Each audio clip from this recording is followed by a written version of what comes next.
আমাদেরকে সাহস জুগিয়ে ট্রিটমেন্টের ব্যবস্থা করেছেন। জীবনের ঝুঁকি দিয়ে নিজের বাসা ছেড়ে দিয়ে আমাদেরকে তাদের বাসাগুলোকে একটা সেফ হোম হিসাবে আমাদেরকে তৈরি করে দিয়েছেন। সেই মানুষগুলো হচ্ছেন আপনারা। আপনাদের অবদানের কথা এনডিএফ ন্যাশনাল ডক্টর ফোরামের এখানে যারা ডক্টররা আছেন, আপনাদের অবদানের কথা এই বাংলার সর্বস্তরের মানুষরা আজীবন শ্রদ্ধার সাথে স্মরণ রাখবে ইনশাআল্লাহ। আমি কিছু গল্প শেয়ার করি। যেহেতু জুলাই বিপ্লবের শুরু থেকে শেষ পর্যন্ত নীতি নির্ধারণ এবং মাঠ পর্যায়ে সমন্বয়ের সাথে আল্লাহ তাআলা আমাকে কাজ করার সুযোগ দিয়েছে এবং কঠিন সময়ে অনেকগুলো ভূমিকা আল্লাহ তাআলা আমাকে পালন করার তৌফিক দিয়েছে। তো সেখান থেকে অনেকগুলো মানুষের সাথে আমার কিছু স্মৃতি আছে এবং বিশেষ করে যারা ডাক্তার আছে, এনডিএফ এর বিভিন্ন পর্যায়ে যারা নেতৃবৃন্দ আছে, তাদের সাথে আমার অনেক যোগাযোগ হয়েছিল এবং তাদের সাথে আমার অনেকগুলো স্মৃতি আছে। তো যখন আন্দোলনে ছাত্রলীগের সন্ত্রাসীরা নৃশংস কায়দায় 15 জুলাই ঢাকা বিশ্ববিদ্যালয়ে আমাদের উপর হামলা করেছিল, আমাদের ভাই বোনদেরকে মেরে রক্তাক্ত করেছিল এবং আমাদের বোনদেরকে রক্তাক্ত অবস্থায় যখন আমরা ঢাকা মেডিকেলে গিয়েছিলাম, সেই ঢাকা মেডিকেলে যাওয়ার পর আমি এনডিএফ এর যারা দায়িত্বশীল তাদেরকে ফোন দিয়েছিলাম। তারা সাথে সাথে আমাদেরকে ওই সময় ট্রিটমেন্টের জন্য বিভিন্নভাবে সহায়তা করেছিল এবং আমরা যখন ইমার্জেন্সি ইউনিটের সামনে দাঁড়িয়ে আমাদের বোনদের ট্রিটমেন্ট করছিলাম, সেখানে ছাত্রলীগ, যুবলীগ, আওয়ামী লীগের সন্ত্রাসীরা দফায় দফায় আমাদের উপর হামলা করে ওই সময়ে যারা সিভিয়ার অবস্থা ছিল তাদেরকে আমরা বিভিন্ন প্রাইভেট ক্লিনিকে ট্রিটমেন্টের জন্য নিয়ে গিয়েছিলাম এবং সেই সময়ে অ্যাম্বুলেন্স দিয়ে তাদেরকে ট্রিটমেন্টের জন্য সামগ্রিকভাবে এনডিএফ এর এখানে অনেকের নাম আমি বলতে পারবো, আমাদের ডাক্তাররা আমাদেরকে সার্বিকভাবে সহযোগিতা করেছিল।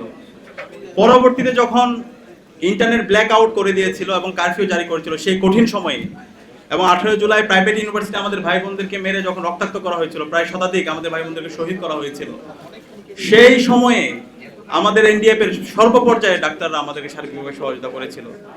এবং আপনাদেরকে একটা ঘটনা বলি, আমাদের 25 জুলাই যখন হাসিনা এই গণহত্যা এবং শিশু হত্যা করার পরে যখন ঢাকা মেডিকেলে অভিনয় করতে গিয়েছিল, নাটক করতে গিয়েছিল, আপনাদের তো মনে আছে, সেই সময় আমাদের কিছু সমন্বয়কদেরকে সে বলছিল তুমি আমাদের সাথে আসো, সে আহতদেরকে দেখতে যাবে।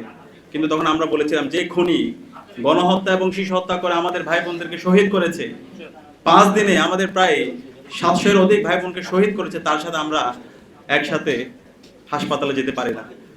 তখন সেকেন্ড লেয়ার যে সমন্বয়ক ছিল তাদেরকে আমরা বিভিন্ন সেফ হোমে রাখার ব্যবস্থা করেছিলাম। সেই সেফ হোমের বিভিন্ন বাসাগুলোতে থাকার ক্ষেত্রে আমাদের ডাক্তার কমিউনিটির এনডিএফ এর বিভিন্ন পর্যায়ে যারা দায়িত্বশীল ছিল আমাদেরকে সহযোগিতা করেছিল এবং সেই সময়ে আমরা আব্দুল হান্নান মাসুদ, রিফাত রশিদ, মাহিন সরকার সহ মুসাদ্দিক আলী ইবনে মোহাম্মদ তাদের নেতৃত্বে আমরা একটা প্রেস কনফারেন্সের জন্য ব্যবস্থা করেছিলাম যে হাসিনার গণহত্যা এবং শিশু হত্যার চিত্রগুলো আমরা জাতির সামনে তুলে ধরবো। এবং ওই সময়ে আমাদের প্রথম সারি সমন্বয়ক নাহিদ, আসিফ তারা গণস্বাস্থ্য হাসপাতালে ছিল এবং গণস্বাস্থ্য হাসপাতাল থেকে পরবর্তী তাদেরকে আবার তুলে নিয়ে যাওয়া হয়। হান্নান মাসুদ, রিফাত রশিদরা যখন কুয়েত মন্ত্রী হাসপাতালে গিয়েছিল, সেই কুয়েত মন্ত্রী হাসপাতালে আমাদের পরিকল্পনা ছিল সেখানে গণহত্যা এবং শিশু হত্যার চিত্রগুলো প্রদর্শন করা হবে এবং এটার উপর একটা প্রেস ব্রিফিং হবে এবং সকল চিত্রগুলো প্রত্যেকটা হাসপাতালে যে গণহত্যা এবং শিশু হত্যার ফলে আমাদের যে ভাই বোনরা আহত হয়েছিল, যারা শহীদ হয়েছিল, সেই ডেটাগুলো আমরা ডাক্তারদের মাধ্যমে এনডিএফ এর বিভিন্ন পর্যায়ের যারা দায়িত্বশীল আছে তাদের মাধ্যমে আমরা তথ্যগুলো সংগ্রহ করেছিলাম এবং এটার ভিত্তিতে আমরা একটা ডেটাবেস তৈরি করেছিলাম। শহীদদের যে তালিকা দেশে এবং বিদেশে ছড়িয়ে পড়েছিল সেই তালিকা